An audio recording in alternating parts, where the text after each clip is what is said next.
આ વાલા સ્નેહીજનો સૌને જય શ્રી કૃષ્ણ, જય ગુરુદેવ, જય સિદ્ધાર્થ. આજે ગુરુવાર, માગસર સુદ સાતમ, રાશિ છે મકર, નામનાક્ષર છે ખ ને જ, પરંતુ તે 2 વાગ્યા સુધી જ બપોરે રહેશે. પછી 2 વાગ્યા પછી કુંભ રાશિ થશે, જેના નામનાક્ષર છે ગ, સ ને સ.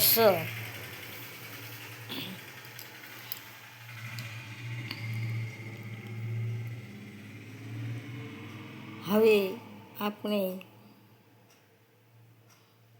રવિવારની વાત કરવી છે. ગીતા જયંતિ આવી રહી છે 11ને સોમવારે, તો સૌ ગીતાજીના અધ્યાય પાકા કરતા હશું. કોઈ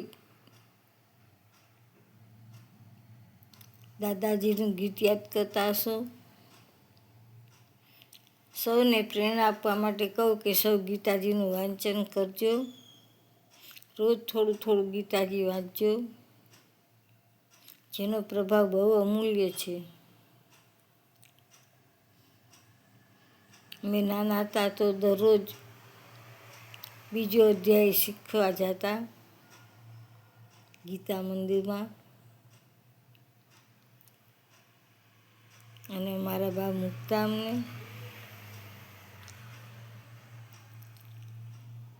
એમ કરતાં બીજો અધ્યાય તો અમને આવડી ગયો, પણ એ ગીતાના બીજા અધ્યાયનું બહુ પુણ્ય છે, જેનો એક એક શબ્દ અમને આજે પણ મગજમાં યાદ છે. કોઈને ખાતરી કરવી હોય તો કરી લેજો. ગીતાજીનો 15મો અધ્યાય વાંચજો, 10મો અધ્યાય, 7મો અધ્યાય, આ 4 અધ્યાય ખાસ વાંચજો. તમારું જીવન બદલી જશે આખું.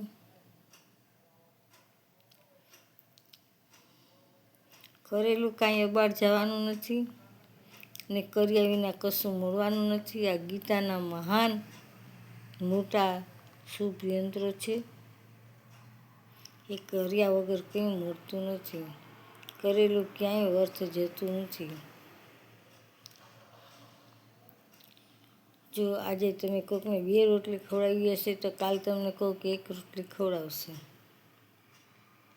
આજે તમે કોઈકની સેવા કરી હશે, તો કાલ તમારી કોઈક સેવા કરશે.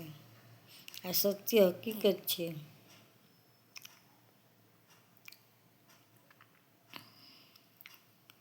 હું જ્યોતિષ તથા વાસ્તુશાસ્ત્ર ફ્રી કરું છું, તેમજ કર્મકાંડ કરું છું. કોઈને કામકાજ હોય તો માત્ર 1 કોલ કરજો, પણ વારંવાર કોલ નહીં કરતા. મારો મોબાઈલ નંબર 9824244054. મારી ચેનલને લાઈક કરજો, શેર કરજો. જય ગુરુદેવ, જય નાથ.